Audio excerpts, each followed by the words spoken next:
We are calling on everybody to think Africa, act Africa, and prosper Africa.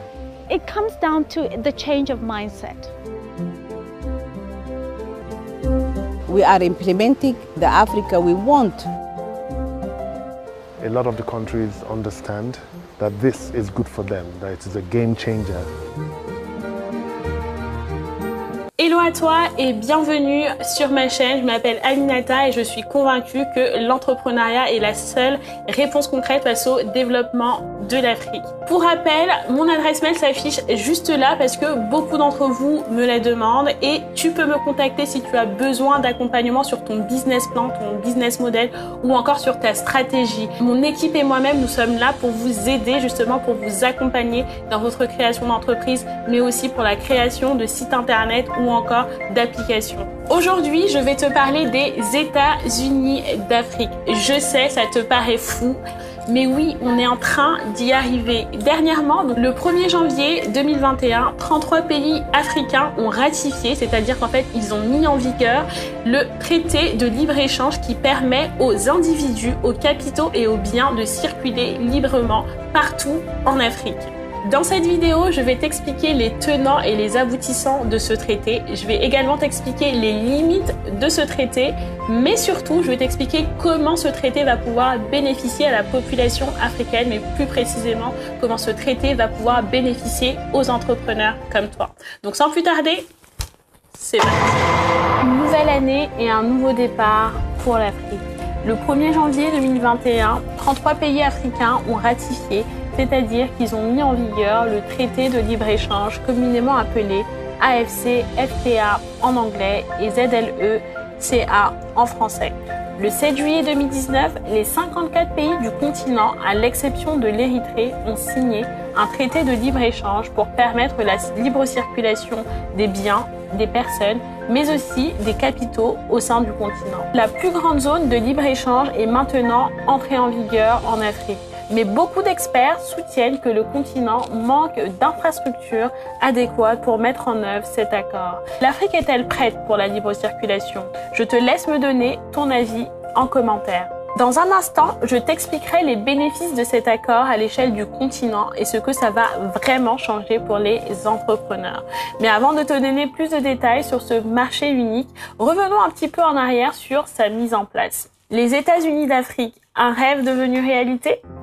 Depuis les années 1960, de nombreuses institutions et partenaires ont collaboré pour la création d'un marché commun. Mais c'est seulement en 2012 que ce projet prend une nouvelle tournure et l'objectif est de lancer cette zone pour 2017.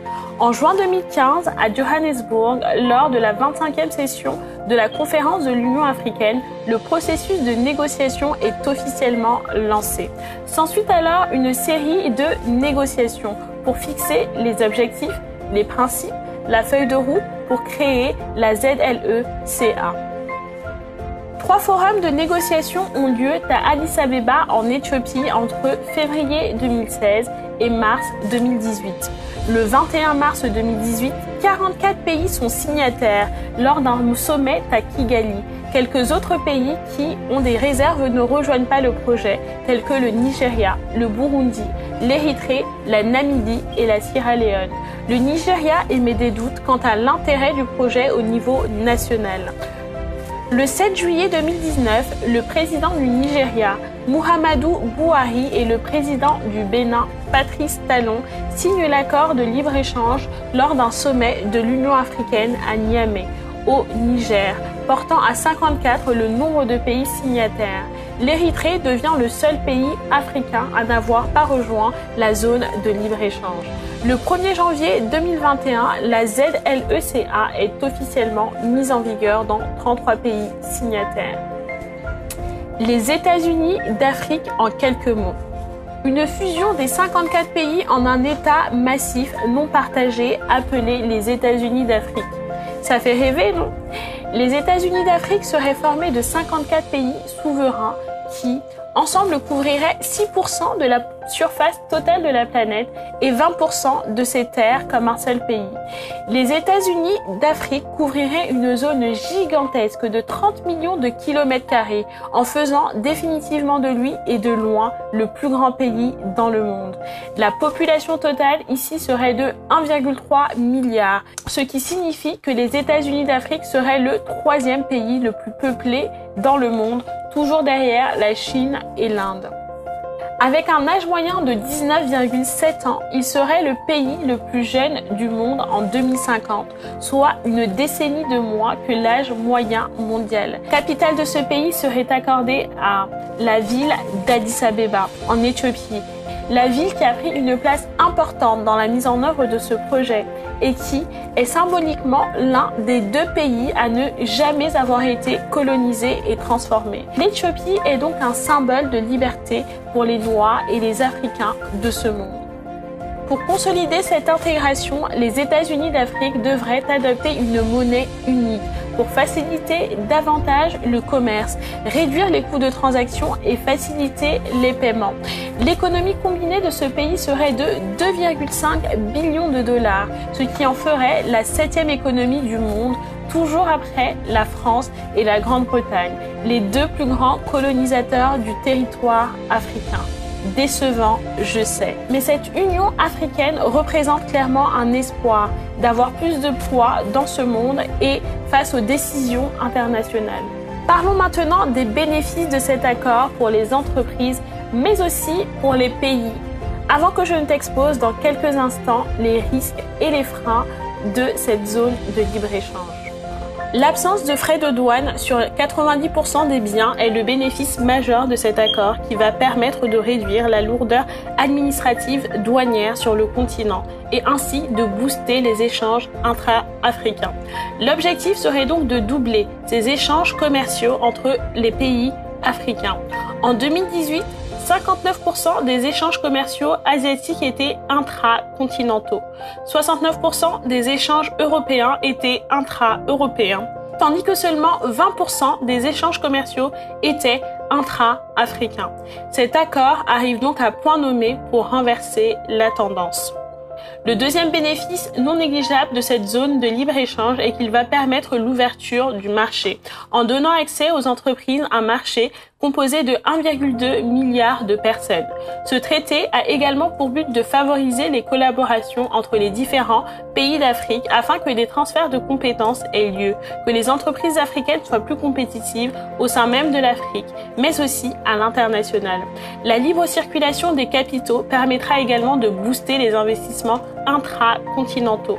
La Banque mondiale affirme que cet accord augmentera le revenu du continent de 450 milliards de dollars dans les 15 prochaines années et que les exportations, principalement dans l'industrie manufacturière, seront de 560 milliards de dollars grâce à l'augmentation des investissements intracontinentaux.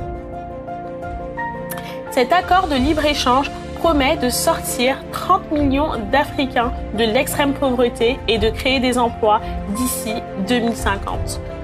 Parlons maintenant des entreprises. D'un point de vue microéconomique, les entreprises auront accès à plus de clients et vont pouvoir être plus compétitives grâce à la baisse des coûts de transport. Elles auront également accès à une plus large gamme de produits et pourront donc se faire plus de bénéfices et proposer de meilleurs produits à leurs clients.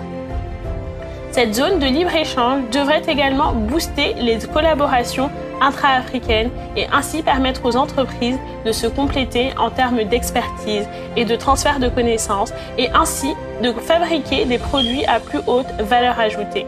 Un constructeur automobile au Ghana pourra donc par exemple se procurer quelques pièces en Égypte et des capteurs électroniques par exemple au Kenya. Mais avant de commencer à budgéter ton prochain achat de voiture 100% Made in Africa, permets-moi d'abord de t'expliquer les risques et les freins que pourrait rencontrer cette zone de libre-échange avant que je n'adresse dans quelques instants mon message aux entrepreneurs. Les risques d'un tel accord. Beaucoup d'experts craignent qu'in fine, ce modèle profite plus aux entreprises multinationales qu'aux Africains. En effet, cette zone de libre-échange profiterait également aux multinationales qui opèrent déjà en Afrique en leur ouvrant notamment un plus grand marché et en baissant leurs coûts, ce qui les rendrait davantage compétitives. Elles généreraient plus de bénéfices et rapatrieront davantage d'argent dans leur pays d'origine. Dans la même logique, ce modèle risquerait de favoriser les économies fortes au détriment des économies plus faibles, étant donné que cela augmentera la concurrence et risquerait d'écraser certains acteurs locaux. Enfin, le frein majeur à la mise en œuvre de cette zone de libre-échange repose principalement sur l'hétérogénéité des pays africains. Tandis que certains pays ont un réseau d'infrastructures très développé, d'autres sont encore très en retard. Par exemple, dans la région du bassin du Congo, le développement des routes à longue distance ne fait que commencer. Plus largement, le bloc d'Afrique centrale est très peu relié. Les liaisons ferroviaires et donc la circulation des marchandises d'une partie du continent vers l'autre ne sera pas aussi simple, ce qui risquerait de ralentir l'intégration et les échanges nord-sud. L'absence de monnaie unique également constitue un frein à la facilitation des échanges intra-africains. Tous ces éléments nous montrent que nous sommes encore loin des États-Unis d'Afrique. Cependant, il s'agit là d'une excellente nouvelle pour notre continent. Cet accord est un vrai pas en avant vers l'intégration économique et vers l'essor de l'Afrique. Parce que seul, on va plus vite, mais ensemble, on va plus loin. Rien que quand tu mets en place ton business plan, fais-le en gardant en tête que ton objectif, c'est de conquérir l'Afrique. Parce que bien entendu, quand on voit des personnes, quand on voit des multinationales quitter les 4 coins du monde pour venir s'implanter et conquérir l'Afrique, c'est que nous aussi, on peut le faire. Et l'avantage qu'on a face à ces multinationales, c'est qu'on connaît nos populations, on connaît nos consommateurs mieux que ces multinationales. Le message que je veux faire passer aux entrepreneurs avec cette vidéo, c'est qu'il faut vraiment que tu commences à penser grand. C'est très important parce qu'aujourd'hui, l'Afrique a besoin d'entrepreneurs qui pensent grand. Avec ce traité qui va faciliter les échanges entre pays, il faut vraiment que dès que tu commences à mettre en place ton business, il faut que tu te dises que ton business va être exporté dans d'autres pays. Ne te limite pas seulement à ton village, à ta ville ou encore à ton pays. Aujourd'hui, je t'invite vraiment à penser grand, à penser l'Afrique parce qu'on a besoin de ton idée partout en Afrique. Au fait, si cette vidéo te plaît, n'oublie pas de liker, commenter, partager, mais surtout, n'oublie pas de t'abonner et d'activer la notification pour ne pas manquer mes prochaines vidéos.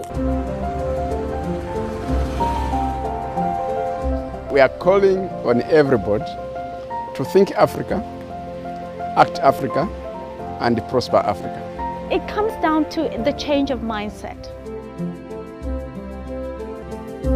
We are implementing the Africa we want. A lot of the countries understand that this is good for them, that it is a game changer. This is an historic moment for our continent.